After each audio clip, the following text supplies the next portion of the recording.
justru kebolak-baliknya di sini. Mereka mengharapkan profit, tapi barang yang dijual itu tidak memenuhi standar. Gimana tuh? Kan jadi kusut tuh. Lo mau dapat untung, tapi kayak mancing paus pakai cacing itu. Umpannya cacing. Tapi itu sudut pandangnya dari mana dulu, Bu? Sudut pandang kita. Sudut pandang mereka belum tentu. Enggak. Sudut pandang mereka ternyata bisa dijual, menghasilkan. Makanya dia pesan lagi kan gitu. Iya, kan ada, tapi kan tidak menyeluruh. Ada misalnya tayangan-tayangan sebetulnya memang disiapkan untuk bagus, disiapkan untuk bermanfaat gitu, kurang lebih gitu. Contohnya banyak kok. Ada misalnya kayak para pencari Tuhan yang ada di Misbar. Saya kira bukan termasuk sistem produksi yang berantakan kayak gitu ya kan. Mereka bikin aja. Nggak pakai, bisa bikin satu tengah jalan dirubah enggak, atau diintervensi enggak. Nah, itu kan ada, artinya pernah dibikin gitu loh. Bahwa mereka menyiapkan bikin. Bu, balik ke yang kemarin Bu Adi Japri ke saya, kita ngomongin. Nah, apa tuh? Persoalan film itu mau dia produk ekonomi atau produk budaya. Oke. Ya, produk budaya dulu nomor satu, itu yang mesti jelas, clear. Ya kan, kalau bahwa nanti menyangkut bahwa itu ada nilai ekonominya, ya itu resiko ya, karena melibatkan modal orang kayak gitu.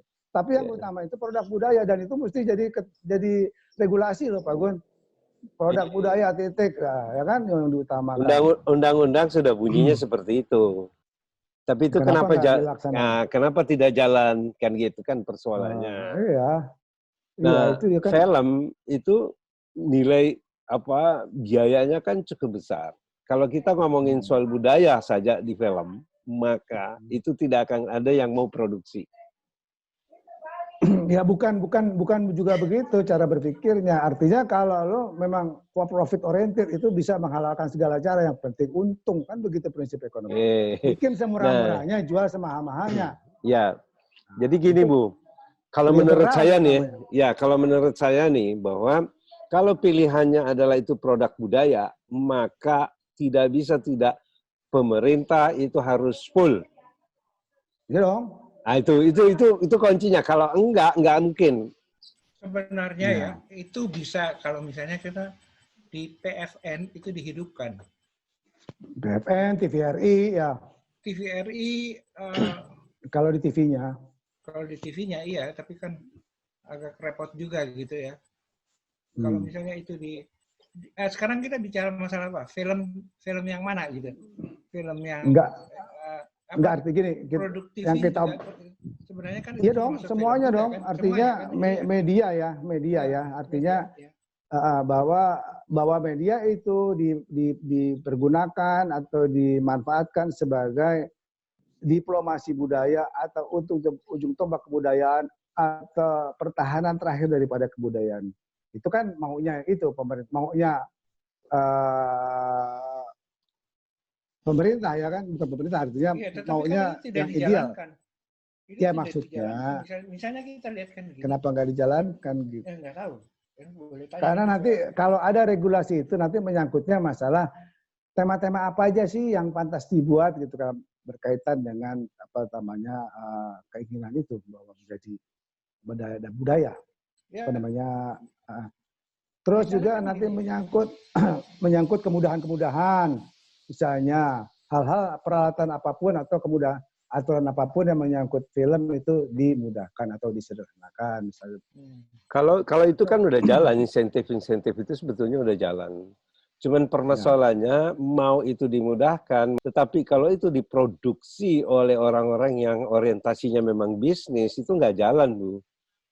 Ya, itu kait berkait lah. Ya, memang kait berkait. Makanya kalau misalnya begini Pak Gun, kita mati-matian nih memperjuangkan sertifikasi, ya kan?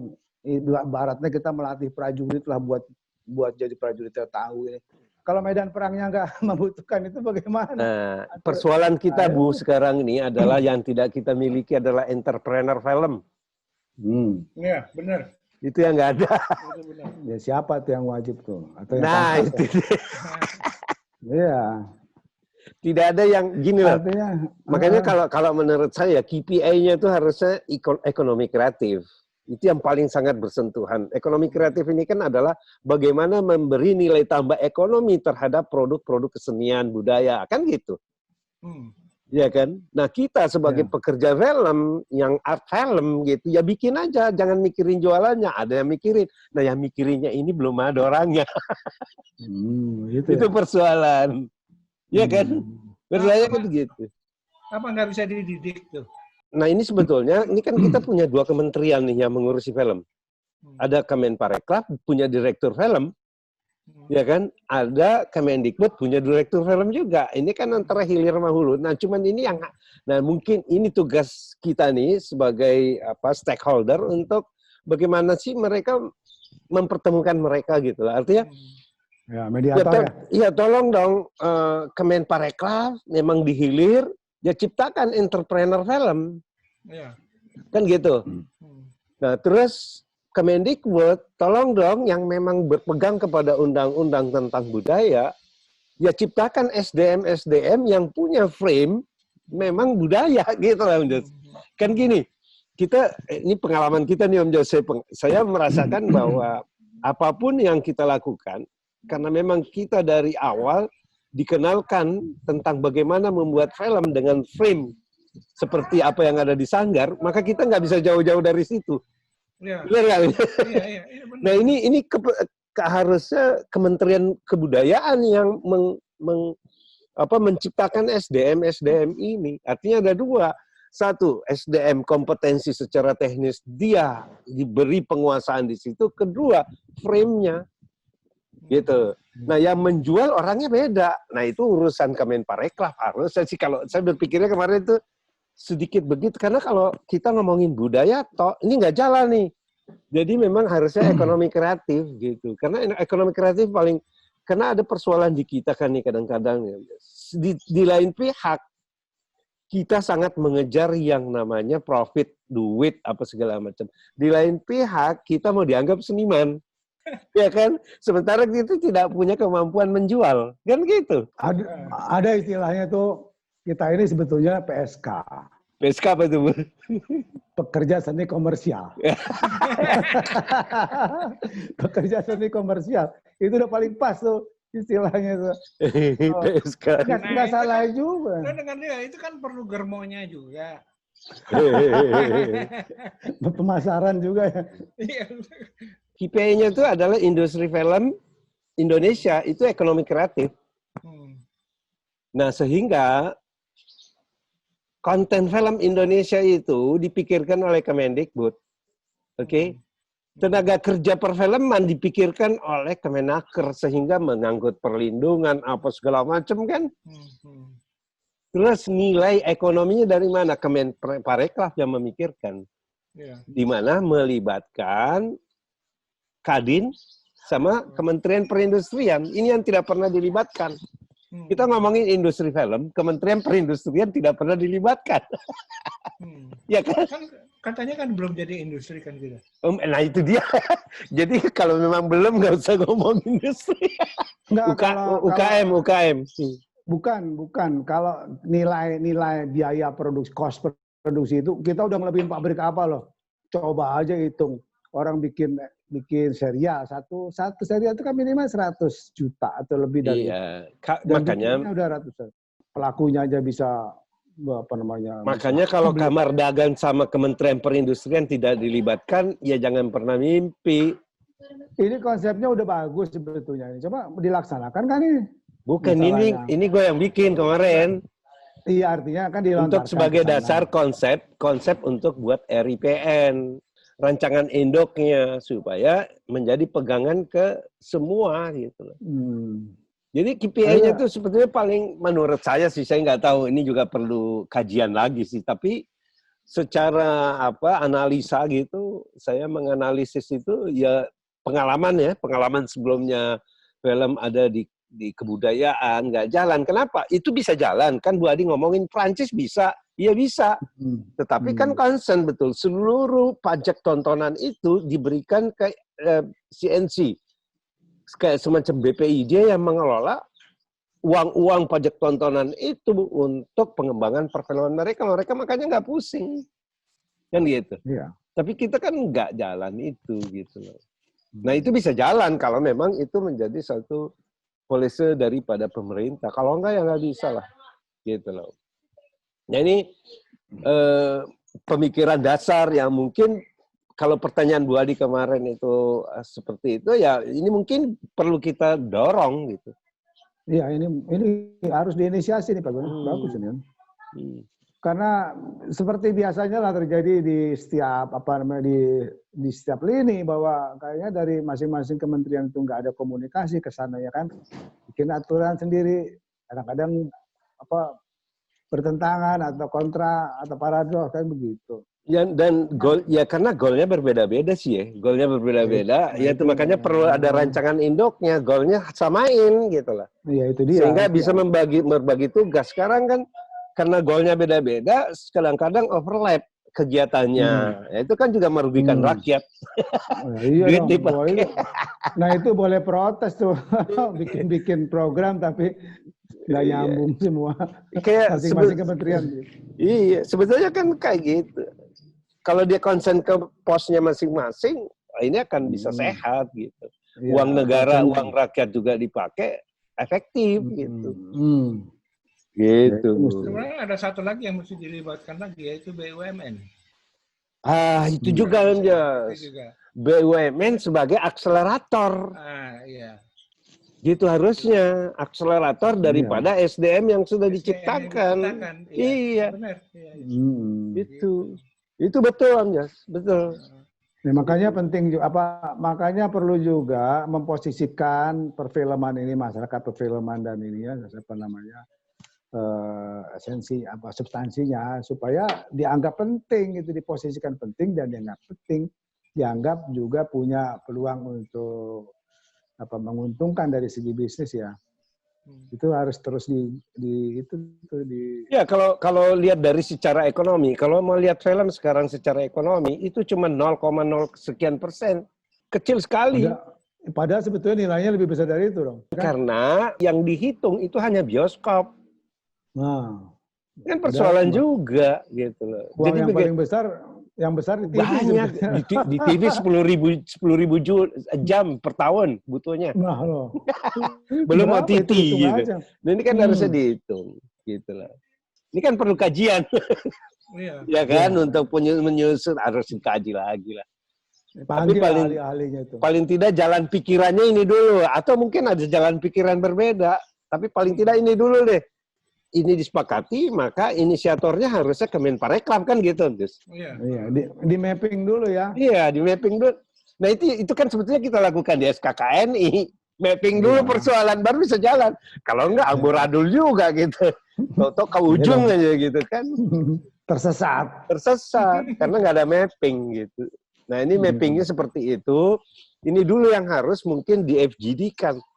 Sepakatnya nih gitu. Dia menjadi ekonomi kreatif KPI-nya gitu lah. Kan kalau kita ngomongin ekonomi kreatif itu tidak bisa terpisahkan dengan budaya, itu pasti. Jadi kan otomatis ngikut gitu. Karena pemahaman ekonomi kreatif ini adalah produk-produk budaya diberi nilai tambah ekonomi, kan itu kan persoalannya. Ekonomi kreatif definisinya. Ya kenapa film tidak ke sana gitu loh? Ya, kenapa ngomongin budaya aja, saya nggak jalan. Boleh aja, tapi siapin duitnya kan gitu. Iya. Ini kan pikiran lama itu, yang namanya budaya itu tari-tarian, nyanyi-nyanyian, itu konyol juga itu. Padahal semuanya ada di film. Nah, ya itulah artinya ini satu persoalan yang saya pikir sih perlu kita terus upayakan gitu supaya ya inilah bagian dari kita berbagi kan. Ya iyalah. Untuk kepentingan next generation, ya kan? Kira lebih gitu. Jangan terjadi seperti yang zamannya dulu BPN apa ya? Kan di Indonesia itu jadinya cuma buku. Ya, sedangkan di sering Malaysia begitu itu dilaksanakan gitu. Ya. Makanya kan mahasiswa-mahasiswa, katakanlah gitu, orang film atau orang yang berminat di film itu dikirim ke semua negara, ya, ke Indonesia sini, ke Jepang, ke India, ke Amerika, ke London, ke Perancis, itu dikirim. Balik ke Malaysia, mereka bekerja lagi. Misalnya dia D3 ya, katakanlah D3. Balik lagi ke Malaysia, dia kerja 2 tahun. Setelah itu dia dikirim lagi S1 di negara lain. Ya, ya.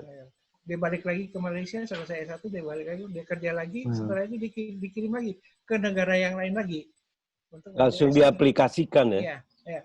Untuk ke S3-nya. Ya, gitu. ya. Nah, dengan demikian nanti di tahun 2020 itu mereka udah mempunyai sebuah koneksi atau punya teman dari berbagai seluruh dunia, ilmu dari berbagai negara di seluruh dunia. dunia.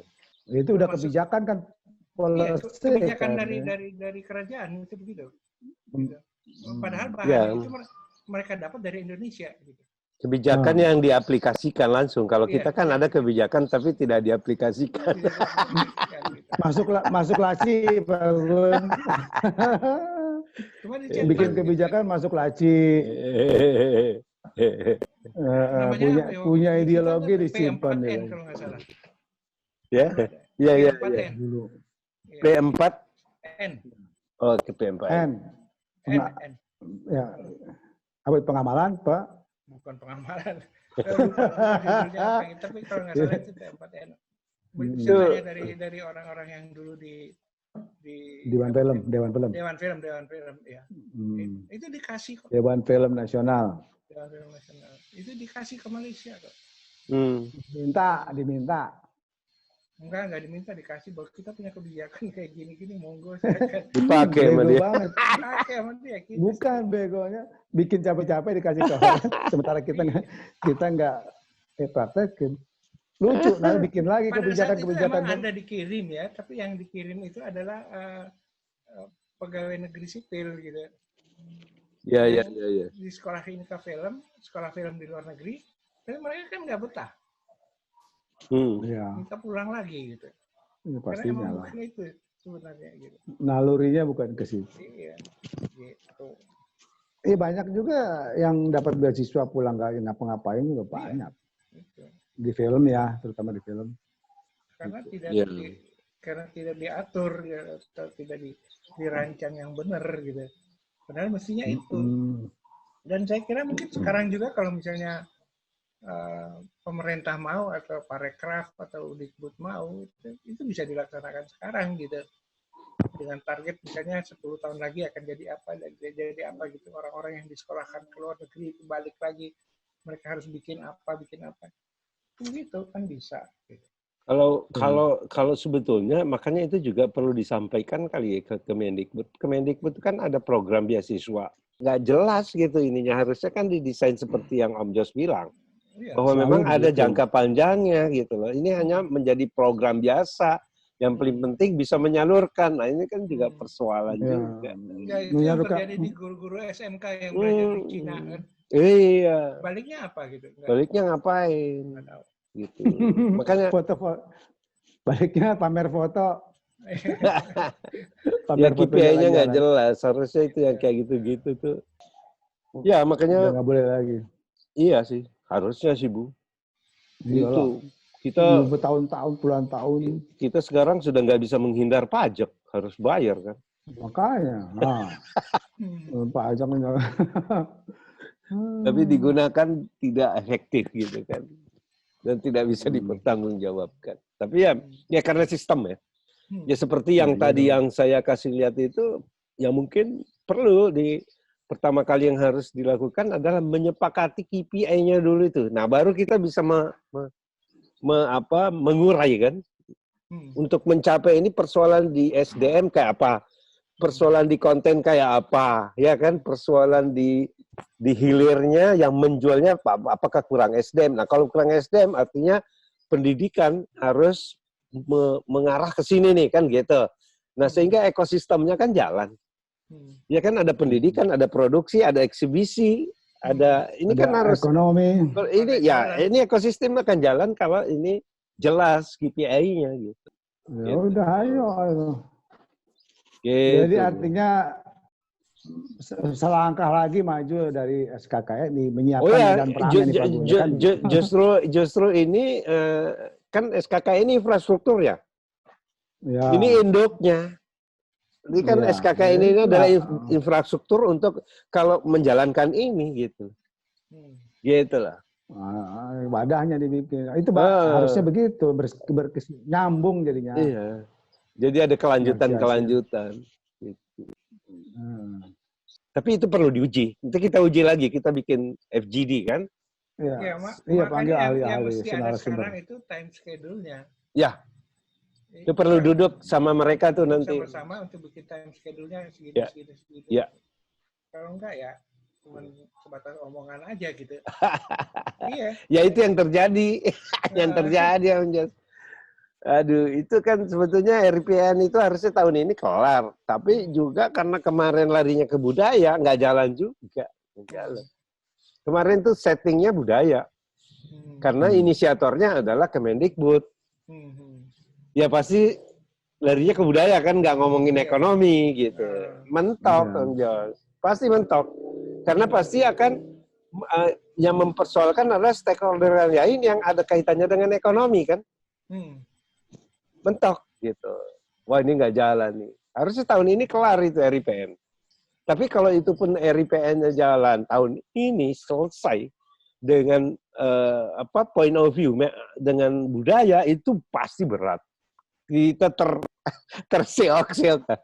Karena pemerintah juga belum menyiapkan. Katanya ada dana perwalian budaya itu. Nah itu pun juga belum jelas bagaimana menggunakannya, bagaimana memanfaatkan dana itu juga belum jelas. Gitu. Ya, tapi budaya yang di sini ini selalu didekati formal, prosedural ya kan begitu. Padahal kan sebetulnya melekat tuh sebetulnya. Ya kan dengan sendirinya begitu loh, jangan dipisah-pisahkan begitu.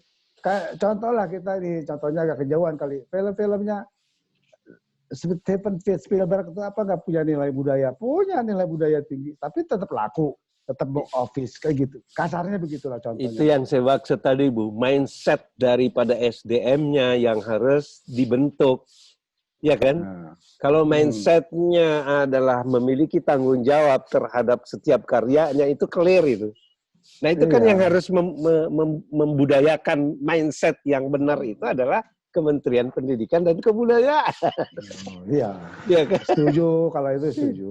Nah itu maksudnya kalau mindsetnya para pembuatnya ini dibentuk, itu nanti jadinya nggak jauh-jauh lah. Jangan suruh mikirin yang lain, gitu aja sih. Iya. Jadi pertama, makasih Om Jos sama Mas Karsono. Paling tidak apa yang tadi yang itu tuh semakin menambah semangat untuk terus bagaimana merealisasi gitu, karena perlu juga ada persamaan persepsi kan gitu kan. Kalau beda persepsi kan nggak bisa jalan juga, ini kan harus dicuning. Ini kan obrolan kita kan tuning nih supaya bisa jalan nih. Dicuning dulu, frekuensinya sama nggak nih gitu. Itu namanya setrum otak. Otaknya disetrum.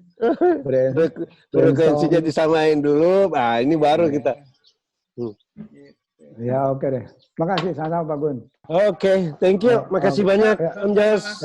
Oke, sampai ketemu lagi tanggal 17 kalau ada waktu. Ya, siap. Assalamualaikum. Waalaikumsalam.